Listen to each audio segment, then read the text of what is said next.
Once upon a time, in the bustling heart of Adibe, lived Ejiro, a woman of quiet strength. Married to Ayo for 16 years, she bore the weight of raising two children, Tolu and Kiki. But lately, a heavy darkness has settled over her. Once joyful home, Ayo, the provider, the rock, seems to be crumbling. In their small kitchen, when Ejiro was cooking, she warned her children, Tolu and Kiki, "Be careful with the little garri we have left. Your father, he said his business is slow." Tolu said to his mother, "Again? Mama, how long will this slow business last? My friends, they all have new shoes and bicycles." Kiki also said to her mother, "I don't want to wear patched clothes to school anymore, Mama." Ejiro embraces them and said to them, "My dears, I know it is hard, but your father loves you. He's just going through a tough time." Ejiro spoke the words, but the doubt bites at her soul. Ayo's excuses were becoming a regular routine. New suits every day, expensive cologne, a phone that buzzed constantly at odd hours. Yet, the family finances remained a constant struggle. Meanwhile, Ayo seems to be thriving in another world, a world where money flowed freely and laughter was light. He spent evening at exclusive clubs, showering a young woman named Bisi with gifts. She said to Ayo, "You spoil me rotten. This bracelet is stunning." Ayo replied her, "Anything for my beautiful Bisi. Work is a little stressful lately, but seeing your smile makes it all worth it." Ayo's words were a web of lies. He was drowning in debt in front of his wife, but hiding his extravagances also from his wife Ejiro. One afternoon, while searching through Ayo's discarded clothes, Ejiro's finger brushed against a crumpled receipt. It is an exclusive boutique receipt known for its expensive price. Ah, a seed of suspicion boomed in her heart. She said to herself, "This doesn't make sense. Ayo claims he barely afford groceries, yet he's buying designer clothes." Days turn into weeks as Ejiro pieced together the puzzle. Late nights, very quiet and still phone calls, the undeniable scent of a woman's perfume clinging on his clothes. Ejiro knew with a certainty that Ayo was having an affair. She couldn't let it break her. She said she would fight back. Ejiro decided to confide in her best friend Bisola, a good businesswoman, a woman known for her sharp wit and even sharper business sense. Ejiro said to her friend Bisola, "I think Ayo is cheating on me. He's spending all our money, leaving us with nothing." Bisola replied her, "Cheating and irresponsible? Sounds like a double two-fold blow, my dear. But don't you worry, we will get him good. But we need a plan. Ayo thinks he can have his cake and also eat it, not on my watch." Bisola, fueled by justifiable anger, devised a daring plan. Ejiro listened intently, a flicker of hope igniting in her eyes. This wasn't about revenge. It was about reclaiming her life and teaching Ayo a harsh lesson. As Ejiro and Bisola sit at the cafe, brainstorming, Bisola pulls out her phone. A plan caught to her head. She said to Ejiro, "So tell me more. Like, tell me everything about this busy woman, if you know any." Ejiro replied her, "She's young, flashy, obsessed with social media. She posts pictures of all the expensive things Ayo bought for her, even have the mind to tag Ayo in them." Bisola said to her, "Perfect. Let's do a little social media digging." Bisola decided to use Bisi's own vanity against her. With a few clicks, she started piecing together Bisi's online personnel, uncovering a trail of luxury brands and extravagant outing Ayo got for her. Armed with information from Bisola's investigation, Bisola hatched a plan. Weeks later, Ejiro, armed with Bisola's plan and in newfound confidence, walked into their bank. The teller is used to seeing Ayo handles their finances. Were surprised. She greeted the teller man. Good morning. I would like to make a withdrawal for our joint account. The teller said to her, Madam Ejiro, is everything alright? Mr. Ayo usually handles these matters. Ejiro replied him, he's a bit under the weather today. Don't worry, I have full access.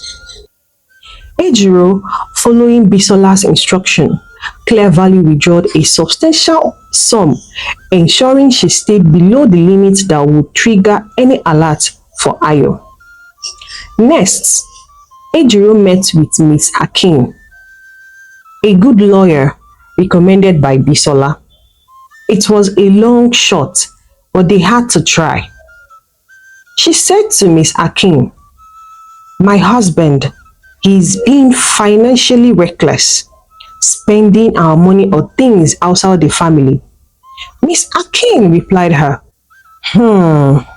adultery and financial mismanagement can be grounds for legal action, but gathering evidence can be tricky. Ejiro explained Bisola's plan, outlining how she would use the money to secure their future. Miss Akin, impressed by Ejiro's intelligence and resolve, agreed to help. Meanwhile, Ayo's secret word started to crumble. He showered Bisi with expensive gifts, expecting her to move in with him. He envisioned a lavish lifestyle, fueled by his business.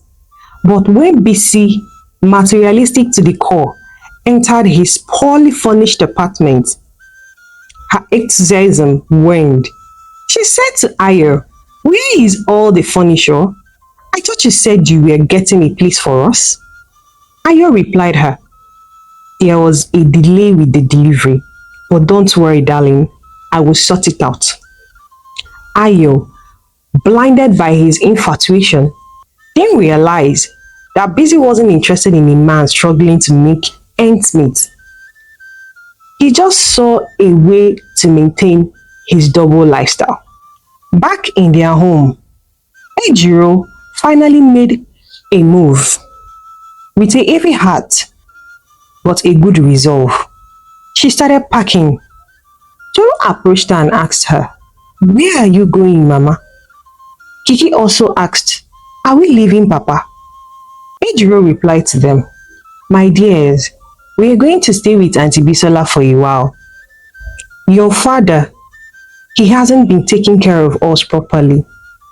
Auntie Bisola, she offered to help us to get back on our feet.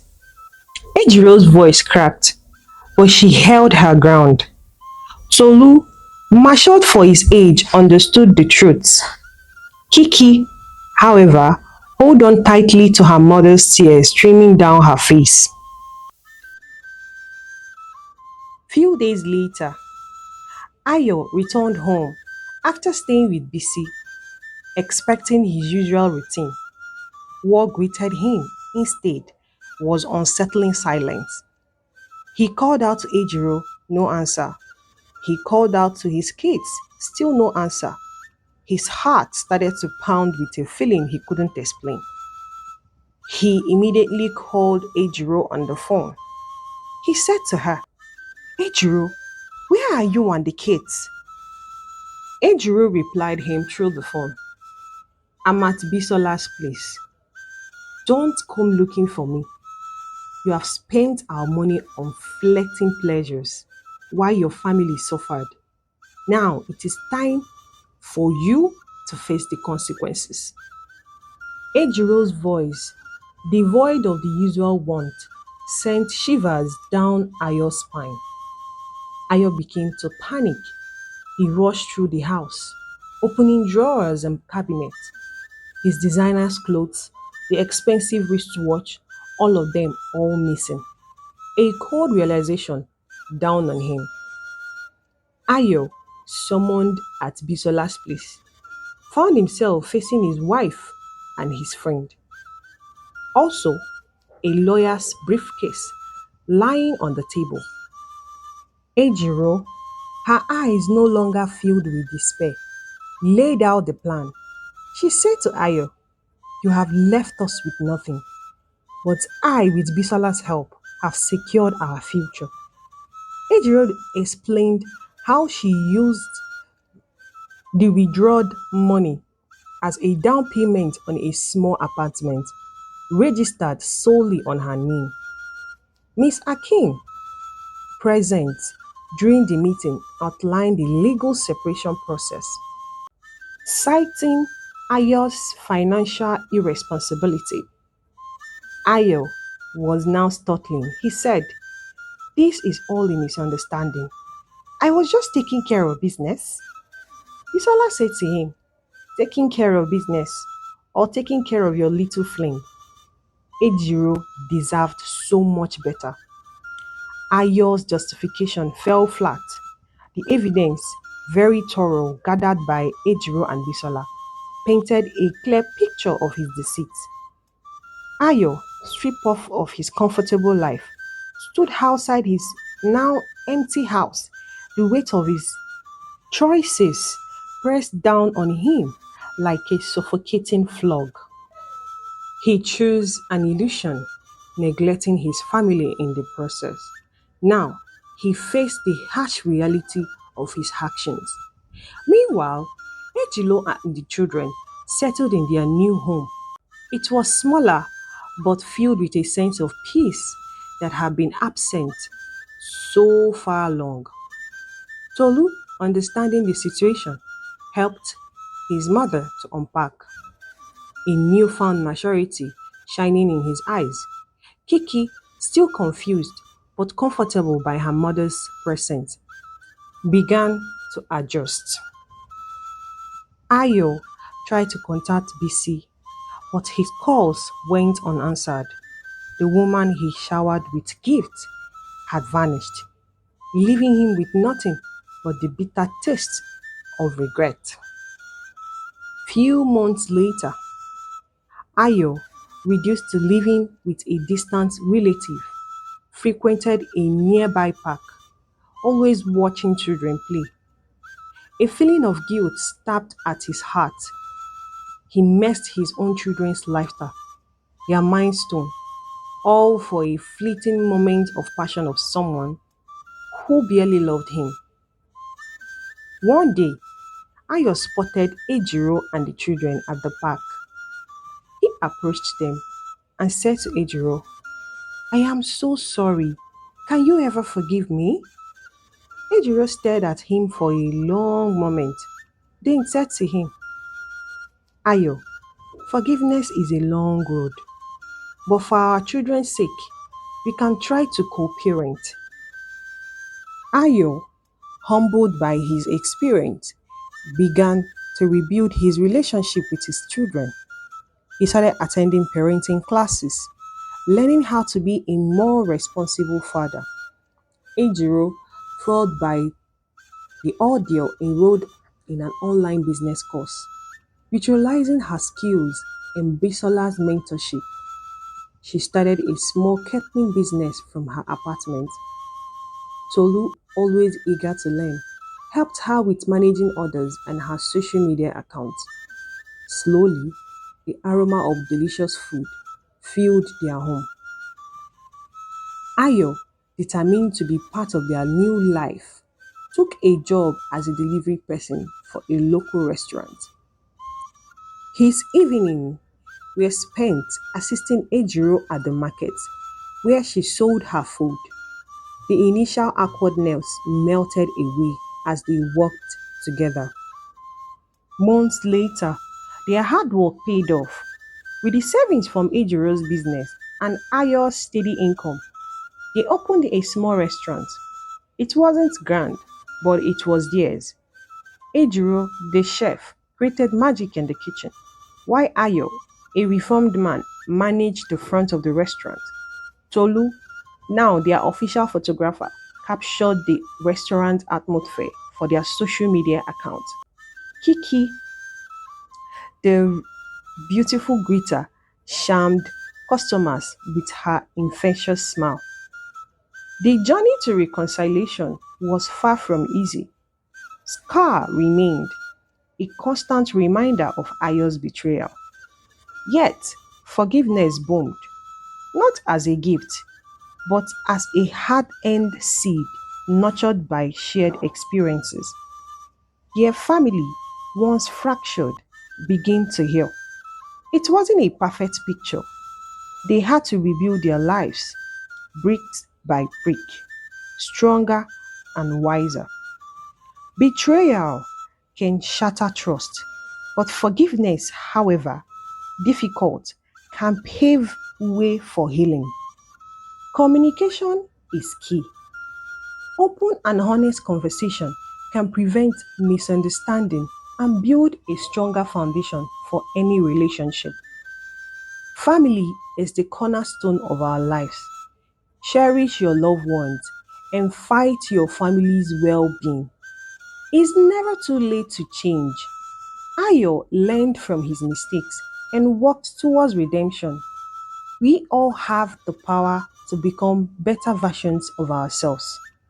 Remember, even in the darkest times, there is always a chance for a new beginning. If you love this amazing story, kindly subscribe to my channel and don't forget to leave a comment below about your thoughts on Ayo stories. Don't forget to turn on your notification bell so that you get notified when I upload a new video. Thank you for joining me on this journey. Until next time, happy storytelling.